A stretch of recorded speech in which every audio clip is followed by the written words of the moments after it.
Okay, well, good afternoon. Welcome to everybody here, as well as on the online format, and those who might be watching down the road in a recording format. I'm Davina Burns-Peters. I am let me give my role here. My role here at San Bernardino Valley College is I'm the full-time American Sign Language instructor here, also the co-chair of the Department of Modern Languages, and I also serve as Academic Senate President. But in this space today, I'm representing American Sign Language as my first and my original passion, and it relates very much to the topic that we're going to talk about today. And I am Lori Sullivan. My role on campus is I am the Interpreting Services Specialist. I coordinate all of the sign language interpreters for our deaf students, as well as I am an adjunct faculty of ASL, and Davina roped me into this, so blame her if I'm bad. So as we start this presentation, I wanted to just give a little bit of background. As I've already indicated, my passion and my connection and really the fabric of who I am is connected to the deaf community. I was privileged to be brought up within that community, not by family relation, but simply by situational relation. And through that process, I have watched a lot of bias obviously happen on a regular basis.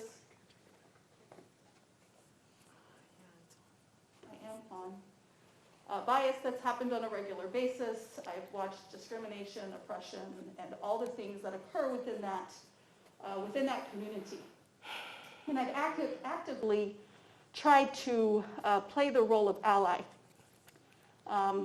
And so when this topic came up for WonderCon and the theme of hero, what's that? WolverineCon. WolverineCon. So WonderCon is this weekend. WonderCon is on this weekend. In Anaheim. Con's in order. So WolverineCon, when the topic came up, or the theme came up of hero versus zero, or hero versus villain, I thought about it. I thought, oh, that's so unrelated to my area. I have nothing to say about that, right? But then I started thinking about it, and I thought, no, there's a story here. And I think it's a story worth sharing. And so it was from that perspective I thought, let me play with this for a little while. Let me craft something, and let me rope somebody in. And so I hope today we will present to you a journey that represents the deaf community in film.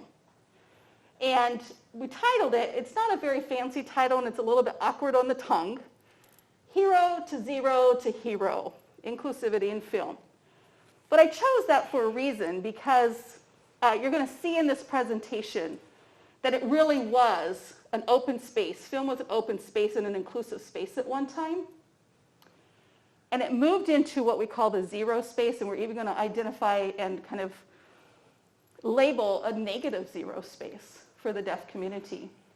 And back to where we are today, which as film experts, right? Y'all might know what happened last Sunday. So we will end on that note. So that's our introduction, so go ahead. Okay, so we're going to start with the golden era of film for the deaf. And this was basically during what we know as the silent film era. That time frame was 1894 to 1929.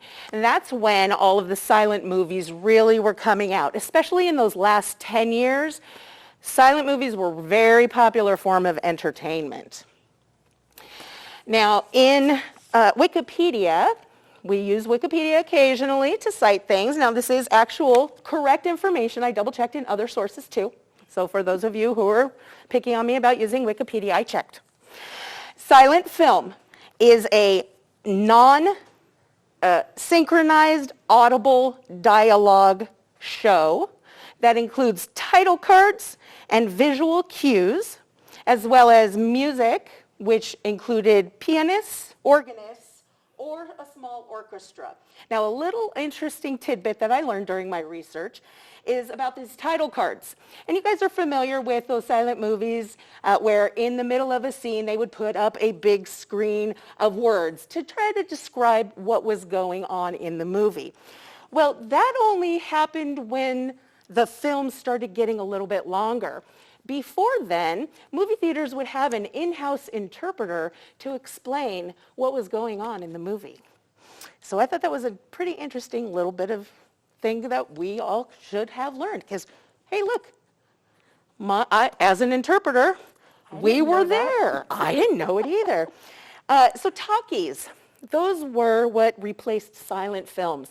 Talkies are when synchronized voice was added, synchronized dialogue, and that occurred in the late 1920s.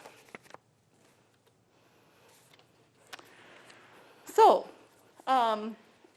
however, during this golden era, and I identify golden era as golden era for the deaf community, because I recognize that film studies may identify golden era of film as a different time period, right? But we identify it as a golden era for the deaf community because of the inclusivity. So during this time, films, because there was no talking, there was inclusivity for all members of the audience, right?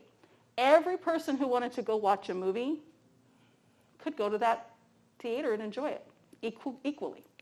There was no identification that I was deaf, person next to me is not deaf, all on equal ground. And it didn't matter.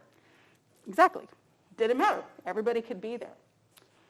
And so it was equal playing ground for everybody. It was completely visual.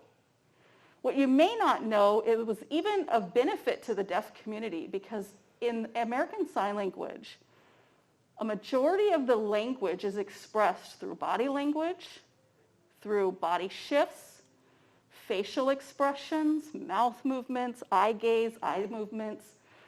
They're all how we show grammar in the language and we express meaning. Very intentionally, it's not gestures, it's not made up, it's not just random. And not emotional always. Occasionally, but most of the time it's not emotional. Correct. It's very intentional and purposeful and it's language-based.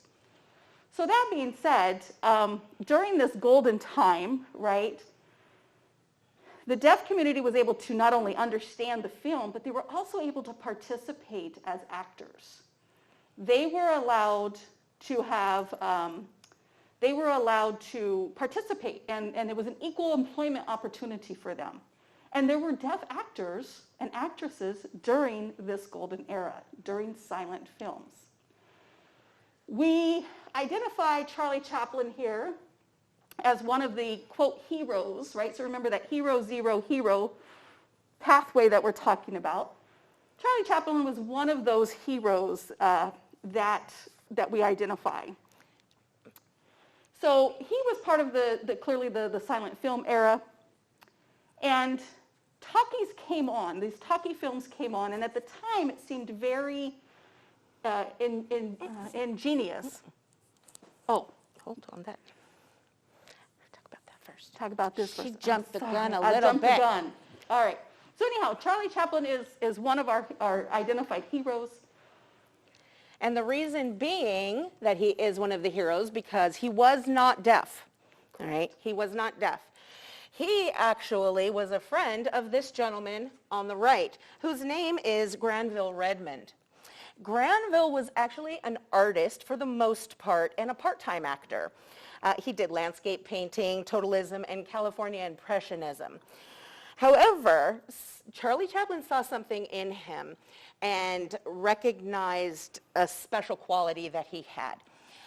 So in the process of Charlie Chaplin learning from Granville, Granville taught Charlie Chaplin sign language so they could communicate. So Charlie Chaplin then, as time went on, decided that he wanted to fund and support Granville in his efforts at acting. And many of his films that he did produce were supported by Charlie. One of them in particular was called City Lights, so if anybody's interested in looking at that, please feel free. However, one problem came about in my research was that many of the roles that he portrayed were uncredited to him. Unfortunately, that seems to be a common theme with people with disabilities. I think we're on to the next one. All right. I did jump the gun a little bit, but here we are again. So the first full term, full screen, or full film with sound in motion picture was The Jazz Singer. So I'm going to be very cautious and identify that this is a controversial film, and I recognize that. But it doesn't change the fact that it was the first film that really kind of had that full soundtrack component of it. And so that came out on October 6th, 1927.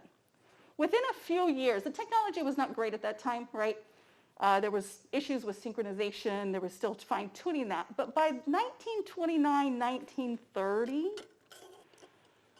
Hollywood had all but abandoned the silent films and had moved to this talkie era. And so literally almost overnight, we moved from a space where participating in film for enjoyment purposes, watching a movie, talking with your friends about a movie, going to the deaf club and chit-chatting about the movie you saw or that you're going to see, reading the newspaper and seeing a review about a movie, and understanding all that and connecting to that, moved us into a space of exclusion for the deaf community. They could no longer see that as an equal access opportunity for work because now you were required to speak. And those in the audience, those sign cards and the brief interpretation at the front no longer satisfied the ability to understand what was going on. So while it was a great invention, talkies and that soundtrack ability was a great invention for the hearing world and seemed like a very natural transition and one to be celebrated. It ultimately ended up being the exclusionary piece that started what we call the zero era. So it was kind of the beginning of the end, if you will, and the start of what we call the zero era. And actually, the zero era really should be started before that. So we're calling this the negative zero era. So I apologize to math people. So, negative zero. How is that possible? Cultural appropriation. Is that a possibility for why this occurred? The fear of working with people you can't understand. Is that a possibility? The feeling that a person with a disability can't do the job as well as I can. Is that a possibility? Are all of the above a possibility? The answer is yes. This is what happens. Everything was taken over by hearing people, and deaf people were left out. Now let me show you why we call this the negative zero. This was an original play in 1940 called Johnny Belinda, and it was adapted into a movie in 1948. It's about Belinda McDonald. She is a young deaf woman who is involved in her town, and she goes about doing her thing. I highly recommend watching it. It actually has some controversial issues going on at the time, not related to being deaf, but you can check on that on your own, because that's a different topic.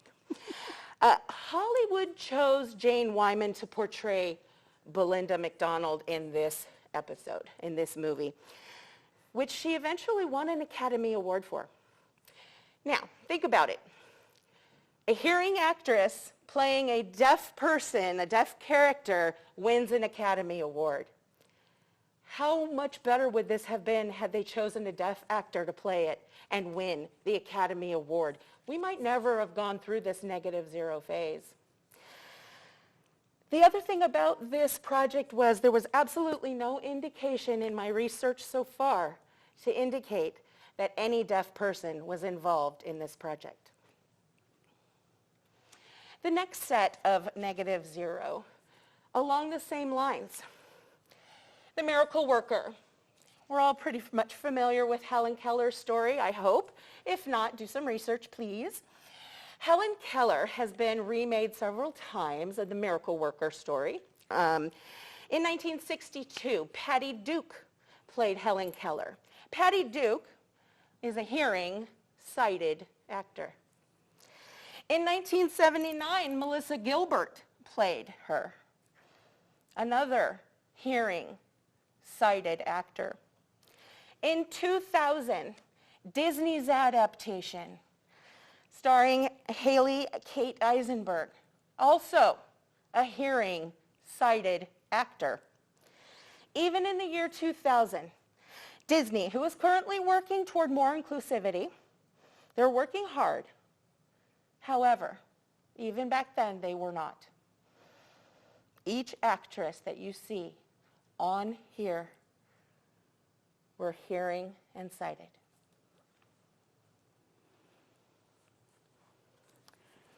So you may wonder why. Like, this has been a long period, right? So we're talking again going back to the start of talkie films, the abandonment of silent films by Hollywood in 1930. All the way through, we can take it all the way through the 80s, where that period really stood as was. Lack of access. And some of the reasons why there was lack of access is we did not have laws in place to support and protect the rights for access for the deaf community. And that goes both ways. Again, we're talking about as audience members, as those who are viewing movies and participating for enjoyment purposes, entertainment, and those who are working in the field. As a result, we didn't have interpreters readily available to work in such spaces. Interpreters were not trained to work in those spaces. If there were interpreters that existed, they were usually a friend or a family member who tagged along and helped out per se, right? And if an interpreter was paid, it was seen as just being very exorbitant in cost.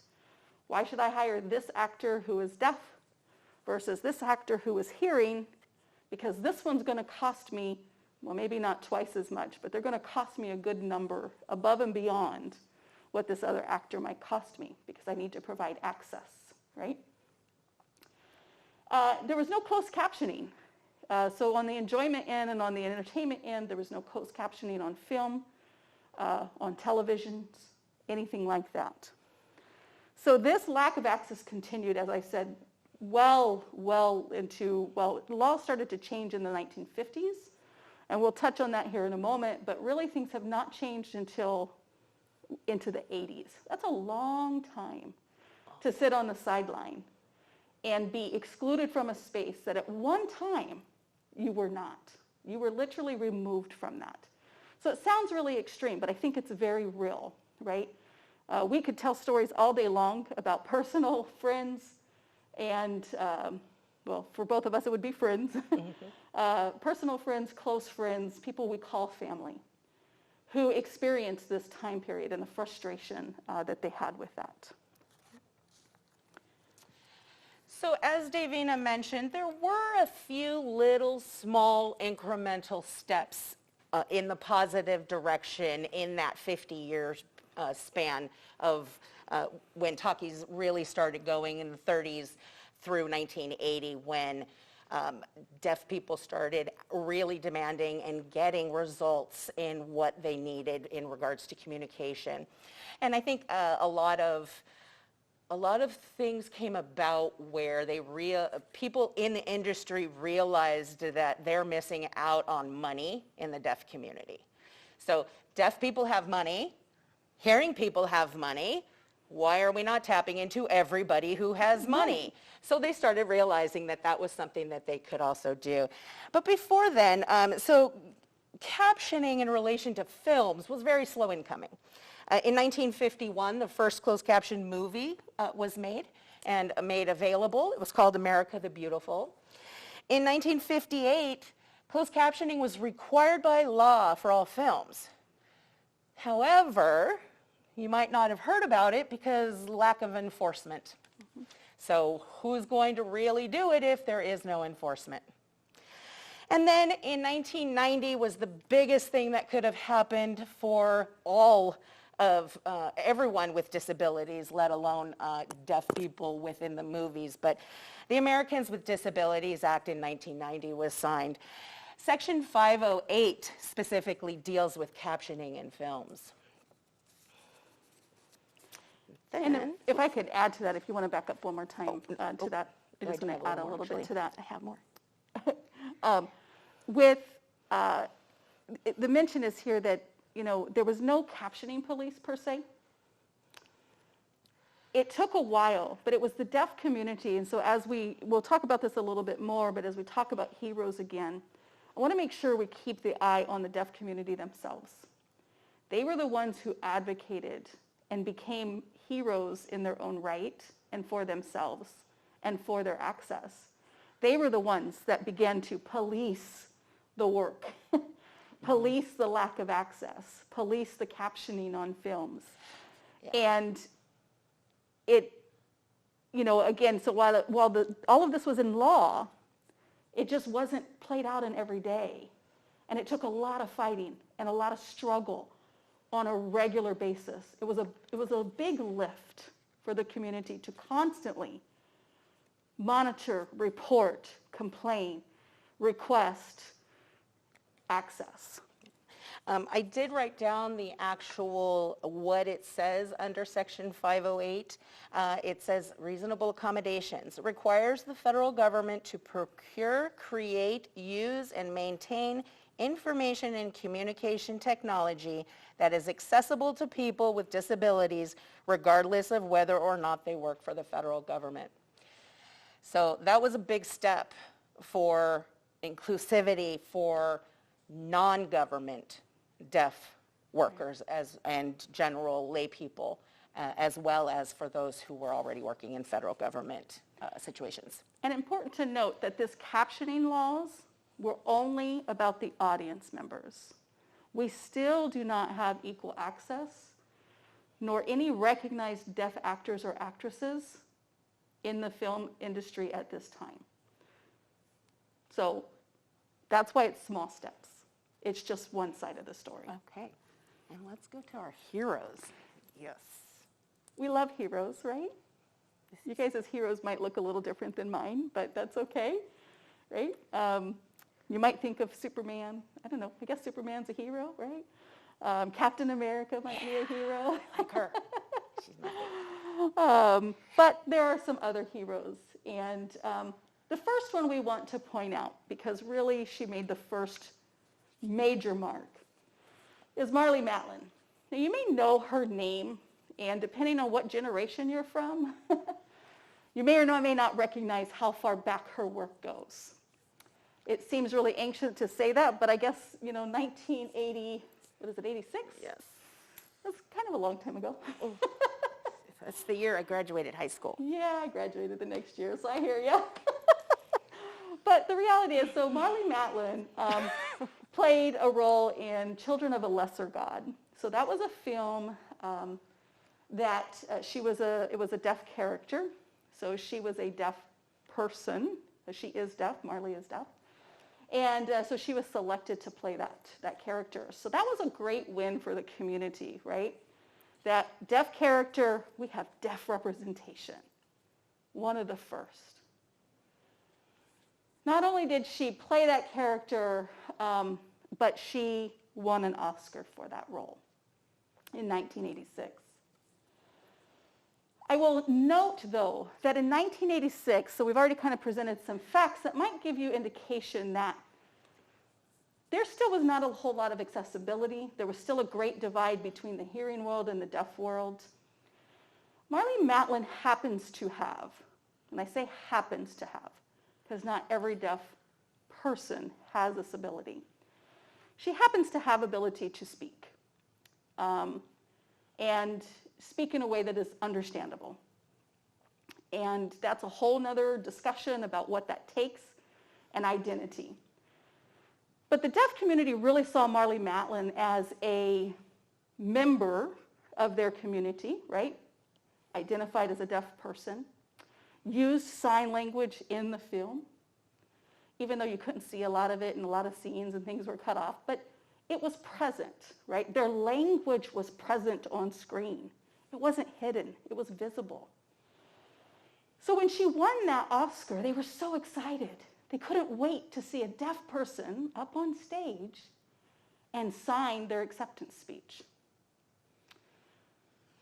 I won't say unfortunately.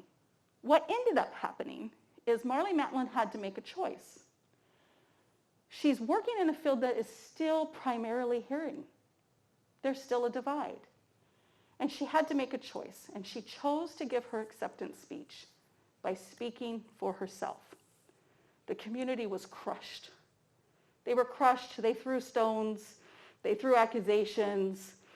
They weren't always so nice about it.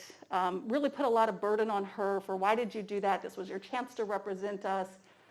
And she erred on the side of leaning into the hearing world and communicating with them through voice. Now, through study of Marlee Matlin, watching her work through all of these years, would she make that decision today? I don't know. But what I do know is that despite that choice and the pushback that she got from it, she stayed in the space. She stayed in Hollywood, and she worked tirelessly to create a pathway and to provide opportunity for others. And she's done that in many, many ways. Interesting that with recent, I'm going to turn this way so I can actually read that quote. In the recent events from last week at the Oscars, actually it was during a SAG award actually, so just recently at the most recent SAG awards, she was on the red carpet and responding to some question because that same film that we'll address later also won some SAG awards. She said, "You are all our peers. We, deaf actors, have come a long ways. 35 years I've been seeing so much work out there all of this time. I've watched all of your films, and I pay the deepest respect to all of you. This validates the fact that we deaf actors can work just like anybody else. We look forward to more opportunities for deaf actors and deaf culture. Thank you." So she stayed in that area and worked. Should we go from there? Hard. So here are some names that we consider heroes in the film industry. Marlee Matlin, deaf actress. C.J. Jones, deaf actor. Deanna Bray, deaf actress. Russell Harvard, deaf actor. Shoshana Stern, deaf actress. Daniel Durant, deaf actor. Hilary Scarl, hearing. From the movie No Ordinary Hero, was the first one that was really accessible by a director-producer who was hearing. And it was a fully accessible movie. So watch it if you get a chance to. It's wonderful. Niall DeMarco, deaf actor. Lauren Ridloff, deaf actress. Troy Kotzer, Oscar award-winning deaf actor. So exciting to say that. I know. Really. Next.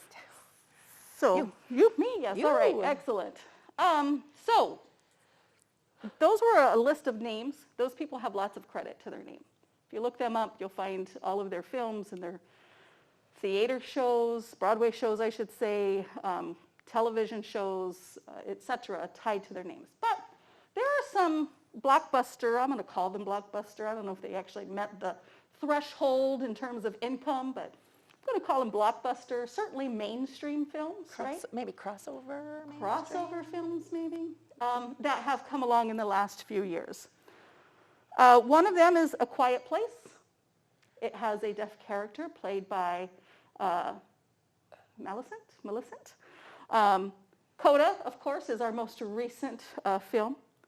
The Eternals has a deaf character as well. And Baby Driver, which has a deaf character as well. Baby Driver 1 and Baby Driver 2, in both films. I haven't seen 2, so I can't speak to it. But Baby Driver was pretty cool.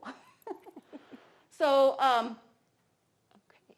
Go ahead. Then you can... So Millicent is, Simmons is a deaf actress, young girl, played in the Quiet Place. I want to make a connection. We talked about The Miracle Worker 3 times over, right? 3 remakes, or a movie and 2 remakes. all played by non-deaf and sighted actors or actresses. I understand that Disney is in the works of making another version of that film, but this time played by Millicent. Still not fully representative. She is not, she is sighted, so they got half of it right. So we'll see what the next version comes out, right? So maybe put that on your all's radar. If you want to make a remake, fully represented. And of course, Lauren Ridloff, who here is in the Eternals. She was also in The Walking Dead. Marlee Matley has got a list that is longer than I can talk about, really. So I just want to identify again her long-standing work in the field. She's been on many television shows. One of her more recent times, I should say, is the ABC show Switched at Birth. She was definitely a part of that work. And that was kind of a breakout show that really brought to light, again, deaf characters. There were multiple deaf characters in that sitcom show, or that series, I should say. And she consulted on all of that work. She was part of that work. And I remember, that's not been too long ago. And our students would come into class and go, I watched Switch at Birth. Did you see the show last night? Like, it was very mainstream. People were really excited about it, and it really put a spotlight on the deaf community and American Sign Language and communication, and it was a really exciting time. And then C.J. Jones is shown here in Baby Driver. I would like to note that we had him here about 6 years ago on campus prior to Baby Driver. I don't think we could afford to get him back. He's a little out of our price range now, but he was here and did a presentation. He's another one that's really an unsung hero, right? So Baby Driver, while he had success in that film, that was years, at the age of 54 or something like that, before he got this role. What you don't see is the innumerous hours, years, weeks, days of auditioning for roles, whether that be in the film, for feature film, for independent film, TV shows, and the closed doors that happened for so many years. He actually has a film that he put out. Says, "What, are you deaf?" And it talks about his story. It talks about the rejection that he's experienced. And he is very clear about the fact that his intersected parts, right? And how he's not only battling the fight of being deaf, but he is a deaf Black actor. And how that's been very, very challenging for him. So it was really exciting to see him have his moment in Baby Driver and have that success. One more. And then we've got Daniel Durant here. You might recognize his face. He's a little older in these pictures, but he was part of Switched at Birth as well. But he was recently involved in the movie Coda. And then we have Troy Kotzer here, who is part of Coda as well, and he is now what we call our Oscar-winning deaf actor. Yes. So with that, we've given you a little bit of history and kind of that. I hope you see that transition from hero, zero, negative, back to hero. And it's really important to recognize that in the end, we now have a film, right, that has won an Oscar. Three Oscars.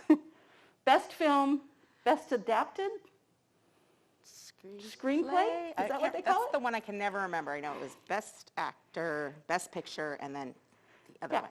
So, and I don't know, I just don't think it took that much to make it happen in terms of accessibility, right? It was a story. Just put who belongs in the story. Don't put somebody there that doesn't fit the bill. Like, just do it. Troy is an amazing actor. What people don't know about him either is that he has spent decades on the theater stage. For those who have had the opportunity to see him in theater, he's amazing. We've all known that. We've all known that. In more recent years, he has moved into the space of directing and writing and has had some success there with some independent films. He had a film at Sundance a couple of years ago that got some recognition as well. But he's just now getting that full opportunity to show who he is. So how do I tie that to this space and why we present this information at Wolverine Con? I got it right that time. Representation matters Is that everywhere. representation matters, right? Accessibility matters everywhere for everyone. 100%. So we will wrap this up with the challenge to those who are watching, those who might be involved in the film industry in whatever way that you might be taking, whether that be in television, film, or otherwise. Think about that. As you take on your own projects, as you develop your work, and you put together your films and your shows, are you representing? Are you allowing access? Or are you reverting back to those questions of fear and unknown? That just seems a little hard. So I'm going to choose this because it's a little bit of an easier path. Or I don't know enough about that, the deaf community. I don't know how to communicate with them. Are you able to create work that is inclusive not only of the deaf community, but of everyone as much as you can? The real life that we see every single day, not the one that Hollywood puts forward, which is really what CODA is about, right? That story of CODA, if you haven't watched that film, that is not fabricated. That is real life experience. And it ended up winning an Oscar. So real life is important. Representation is important. So you too can be a hero if you make those considerations and be part of the solution rather than part of the problem. And thank you for your time. Thank you. Questions? Anybody have any questions? Yes. I'm curious, when you put the list of people and you said about the hearing director who made a fully accessible film, I'm curious as to what made that film fully accessible. What are the different things that she did to make that a different type of film that really embraced and allowed for better accessibility? Sure, I think we can answer that a little bit. So just to summarize, the question was, with this group of heroes, the one that was hearing, right, is Hillary Scarl, and the fact of her work with a fully accessible film for both the deaf and the hearing community, and what made it that way. I should point out that she did some work with members of the deaf community on some other projects. And I was lucky enough, so this was actually related to Disney. This No Ordinary Hero, there was some Disney connection in there as well. And they had a big event one time when this movie first came out down in downtown Disney. Was that one the signing in the streets? Signing in the streets. And so I was able to go listen to that panel and to listen to her share her story and what that was about. So based on that firsthand observation, that's what she shared, is that through her work with the community members in other spaces, she recognized the barrier. And she's like, this doesn't make sense. I want to make a fully accessible film. So the film was made fully accessible. If you watch it, it's called No Ordinary Hero. It is loosely based on the real life of John Masear, which we didn't list on here, but probably should be given some credit as well. Oh, yes, definitely. Because he's been in Hollywood for a long time. He's very good friends with many of these people that we've mentioned, and has done a tremendous amount of work as well. A very talented human being. Very talented. Very talented. And we've had him here as well. Yes, we have. So when she created the film, basically any time somebody is signing on screen, there's an audio component to it. It's a very natural interpretation process. So it's not an interpreter shadowing. Like so in theater and in, well, I should say in live theater, I can't speak to film because mostly it's in live theater. There are options in how those things are interpreted. One of them is to do a shadowing, and then another option that they have is to, I don't know the official term, but it's almost like a mirroring, right? So if I'm the deaf actor and I'm signing to somebody who's not deaf, that person will almost parrot what I'm signing, right? And so the film is set up like that. So anybody who's signing, there's somebody who's either naturally interpreting, i.e. the teacher, the mother, and the counselor who knows sign language. So the counselor is naturally interpreting for the mother who doesn't know sign language. That's an example. So, and then anytime somebody is signing on film, there is an open caption as part of the film. And so everybody had access. So it wasn't fully captioned, it wasn't fully signed, it was both. But it had this nice flow about it. And if you ever get a chance to go see any of the shows that Deaf West Theater puts on, that happens to be our local deaf theater troupe and organization in Hollywood, you'll see that in action, and it's just an absolutely beautiful work to be done because it flows so well. And so I guess that's what I say when you think about opportunities in the future, and if you're part of that, is how do you just make that flow so it's just part of the natural process. It's part of the fabric of what you're doing, rather than having this interpreter or having this extra accommodation. But that's how she does it. And I'd also like to challenge everyone to think, don't just put deaf people or deaf actors in for deaf characters. Put them in as for hearing characters too. Your character doesn't always have to be defined as if they can hear or not hear. We have amazing actors out there. Let them show you what they can do. 100%. You just got to give them a chance. They're amazing humans. Very talented people out there. Everyone just needs a chance. And releasing us from that, what the norm is, right? The default is a hearing character. Why? And if that's not really core to that character, Why does it have, think about it. Why does this person specifically have to be hearing? Do they? Do they? Do they have to be sighted? Do they have to be white? Do they have to have long hair? Do they have to have long fingernails? Do they have to have blue eyes? Chances are the answers are no to any of those questions. So switch it up. Show, see, and be what's amazing out there for actors and actresses. Agreed. No? I think I saw another hand up before that question. Yes? In the more modern movies today, would you say that the way the character is written is really accurate to how they actually behave and what they're actually composed of in real life? Or would you say they're kind of lacking some qualities a bit, and if they could do better on it slightly? That's a good question. So I think that, just again to repeat for sound purposes, is in the more modern time and with the roles that are played by deaf characters played by deaf actors and actresses, are they being portrayed accurately? Right. I'm going to take that as... Are the characters written correctly Right. as true life characters and not some kind of Right. caricature? So I think it's important to identify that. That's a good question, right? Mm-hmm.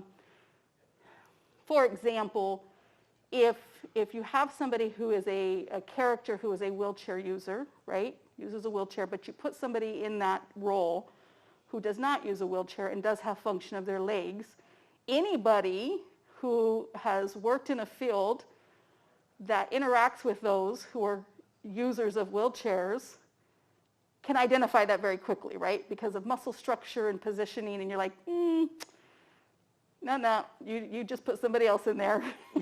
Like, you can totally pick that out. We can do the same for the deaf community, right, and for deaf roles. So I think that that's what you're asking. Switched at Birth was probably the first that got the closest to full representation of what those characters really looked like and acted like. It too came with some controversy though, because one of the main characters, while deaf, did not culturally identify as deaf and actually was very oral. So she relied growing up and went to school from an oral perspective and learned sign language for the role. So again, it's a small win. It is somebody who's deaf, not culturally deaf, but they're deaf, but they learned sign language for the role. We could see it. However, Daniel Durant is culturally deaf, identifies culturally as deaf, and uses a much more native version of American Sign Language. So you can see the differences. So that's really one of the things that the community looks at as well when they see these roles. They're not only watching for representation, but they're watching like, okay, where are they at on that spectrum? How deaf are they? What is their language like? So I think overall the answer is yes. But I'm going to give credit to people like Marlee Matlin and Troy and John, because they've been involved as consultants in these works. And that has been really key in That's it, Hollywood. right there. Is to, if you're going to have those roles played, to have a consultant from the actual community to come in and support, to verify, to guide, so that the vision of the film or the play or whatever is happening doesn't move into the space that's unauthentic. So there is a lot of work being done, and I would say generally speaking, yes. For the ones that are consulting. Yes. The ones that are not consulting, that are trying to write those kinds of characters, unless they have background knowledge, they're failing Absolutely. for the most part, because all they do is go by the stereotypes, and we all know what that's like, right? So avoid the stereotypes. They're people. Deaf people are people, just like hearing people are people, and they can do everything that hearing people can do, except Here. here. All right. Any other questions? No? Great. Well, Thank if you. anybody who's watching has any questions, you're welcome to contact us. Absolutely. You know, we'll make sure that our contact information is available to you all, and thank you all for paying attention to us. Thank you so much. Thanks.